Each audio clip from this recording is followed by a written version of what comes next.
On va faire pareil avec le bandeau. Est-ce que j'arrive à le placer là-dedans? Oh, impeccable. Alors, donc là pareil, hein, on fait attention.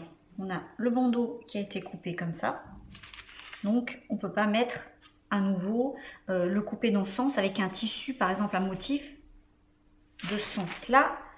Parce que sinon, voilà ce qui se passerait. Si ça c'était l'endroit du tissu, ça n'irait pas. Donc il faut vraiment bien faire attention, hein.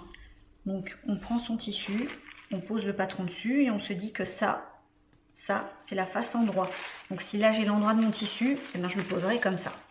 Voilà. Donc là encore une fois pour moi ça n'a pas d'importance puisque c'est un tissu qui est identique des deux côtés. Je vais le mettre dans ce sens-là. Donc là j'ai mon droit fil.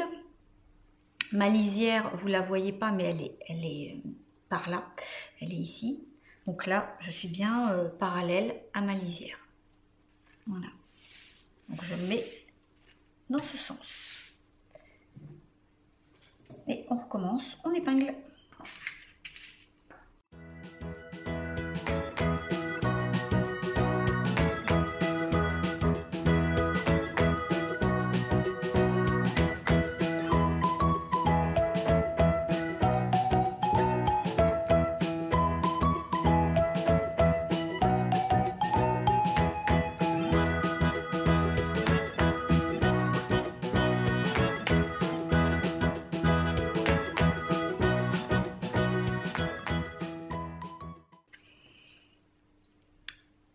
Maintenant qu'on a épinglé, mais non, on ne coupe pas. On passe d'abord avec son petit stylo. Alors on pourrait couper hein, tout de suite au lieu de s'amuser à repasser autour. Et après ça c'est comme on le souhaite. Hein.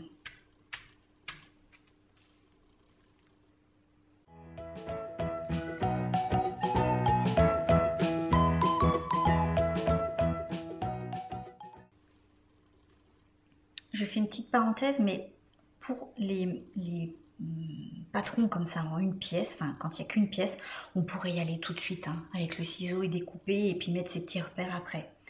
Là où on est obligé de marquer, c'est ce qu'on a vu là tout à l'heure, hein, avec c'était le bord qui se dessine à moitié et ensuite qui se plie. Donc là on n'a pas le choix. Et encore, on pourrait plier le tissu, mais bon, c'est peut-être moins évident. Hein. J'aime bien être précise, surtout quand il s'agit là de faire un chapeau où la précision elle est quand même indispensable.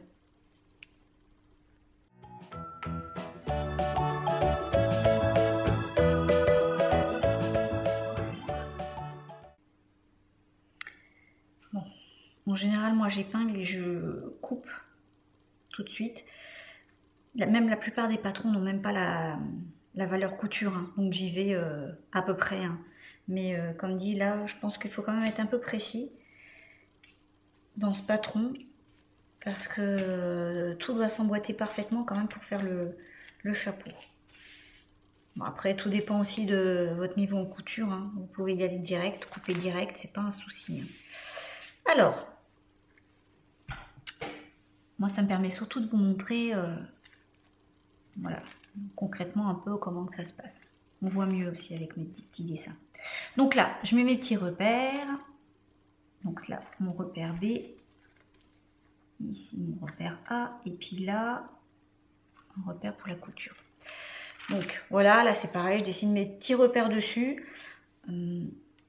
Quand je le fais, moi, j'ai quand même l'habitude de coudre. Alors ça dépend. Soit je dessine, soit je donne un petit coup de ciseau de quelques millimètres. Et ça me donne mon petit repère en fait qui ne partira pas et qui sera toujours bien visible. Ça dépend. Ça dépend de ce que je fais, du vêtement, de l'endroit où c'est.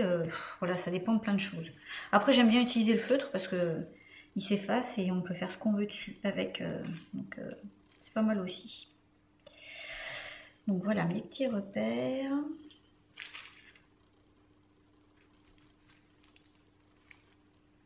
Le droit fil, vous n'avez pas besoin de le dessiner hein, sur le tissu. C'est juste pour placer votre papier sur le tissu. Il ne sert plus à rien après.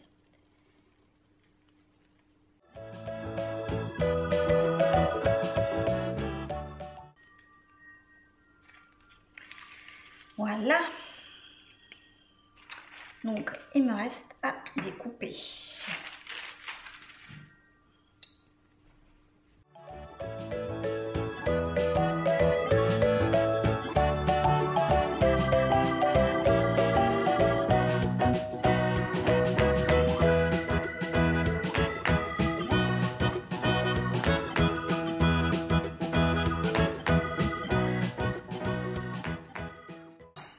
Alors, une fois que vous avez découpé, vérifiez toujours que vous n'êtes pas trompé, que vous avez bien coupé le tissu dans le bon sens.